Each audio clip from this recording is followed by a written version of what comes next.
안녕하십니까. 인문학연구소 인연입니다. 이번 시간에는 조선을 대표하는 충신들 9번째 세종대왕의 팔방미인 박팽년에 대한 이야기를 해보려고 합니다. 9번째 집대성이라는 호칭이 어울리던 학자 박팽년. 첫 번째 집현전에서도 가장 뛰어난 학자. 집현전은 조선 전기 학문 연구를 위해 궁중에서 설치한 기관입니다.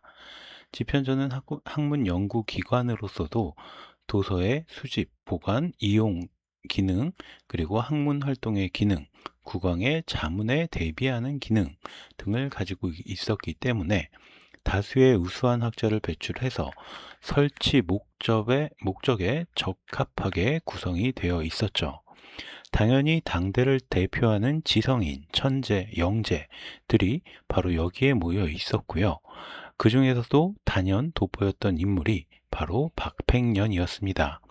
실제로 박팽년은 집현전의 젊은 학자들 중에서도 가장 뛰어나다라고 해서 집대성, 여러 가지를 하나로 모아서 체계를 이루어서 완성한다라는 의미의 칭호를 받고 있을 정도였죠. 그는 시를 비롯한 경학, 문장, 필법 등 모든 면에서 가장 탁월했던 집현전 학자였다고 전해지는데, 특히나 그는 성산문, 신숙주 등과 함께 문종으로부터 단종을 보살펴달라는 부탁을 받았던 신하로 왕의 신임이 두터웠던 인물이었습니다. 그야말로 실력도 인성도 인정받은 몇 안 되는 학자였던 것이죠. 1417년 충청도 회덕현에서 태어난 박팽년의 아버지는 이조판서를 역임한 박중림이었고요. 증조부는 공조전서를 지낸 박원상이었습니다. 즉 박팽년 집안은 대대로 판서를 거친 명문 가문이었죠.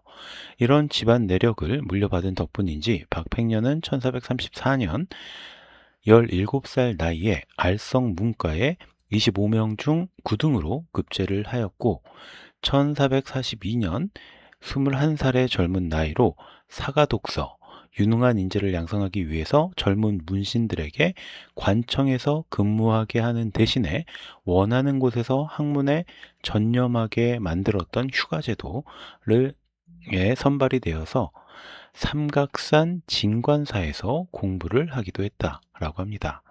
당시 사가독서의 혜택을 입은 인물들이 바로 신숙주, 성산문, 이계, 하위지, 이석형 등이 있었는데 그 중에서도 박팽년의 뛰어남은 특출했습니다. 조선 후기의 실학자 이긍익이 쓴 연려실기술에도 이런 박팽년의 특출함이 잘 드러나 있었습니다.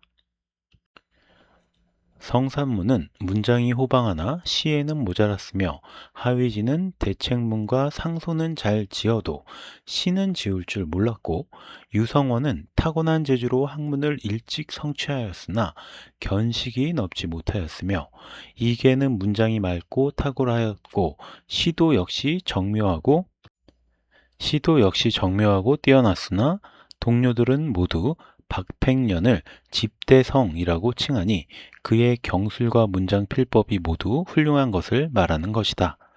연려실기술의 내용이었습니다. 박팽년은 집현전에서 정자, 교리, 직제학 등을 역임하며 21년간의 관료 중 16년을 집현전에서 근무했는데 그는 집현전의 최말단인 구품 정자에서 최고 실무관인 부재학까지 남들보다 빠른 속도로 승진을 했습니다.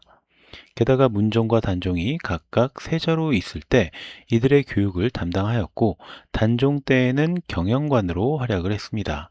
그가 군주교육을 지속적으로 담당하였을 만큼 박팽년은 당대의 최고의 학자로 인정받았기 때문이었죠. 두 번째, 집현전을 떠나 관료의 길에 들어서다. 문종 시절에는 문종이 승려 신미에게 호를 내리자 이에 반발했다가 보직에서 해임되기도 했지만 이내 복직해서 사원부의 지비로 임명이 되었습니다. 그러다 문종이 갑작스럽게 승하하면서 단종이 즉위하자 그는 이듬해인 1453년 10월 어린 임금을 지근거리에서 보필하는 좌승지가 됩니다. 그러나 집현전에서 학문을 연구하는 것과 정치의 소용돌이에서 살아남는 것은 전혀 다른 문제였죠. 당시 조정은 김종서, 황보인 등 고위 대신들과 수양대군, 안평대군 등의 종친 세력이 각기 문종의 유언에 따라 어린 임금을 보호하겠다라면서 대립하고 있었습니다. 이런 와중에도 집현전 출신인 박팽년을 비롯한 다른 관료들은 문종이 올바른 왕이 될 수 있도록 노력을 했을 뿐이었죠. 특히 박팽년은 단종의 세자 시절 스승으로 단종이 성군이 될 수 있도록 때로는 강하게 압박하기도 했습니다.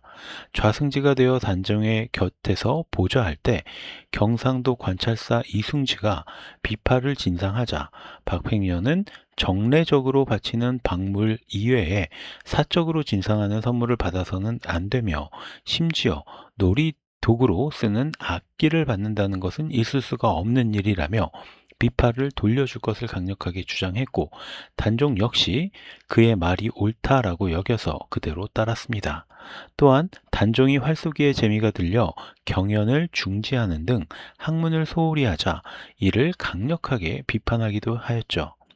1454년 박팽년은 형조 참판에 제수가 되었고 이듬해 4월에는 충청 감사에 제수되어 백성들의 삶을 가까이에서 느끼고 있었습니다.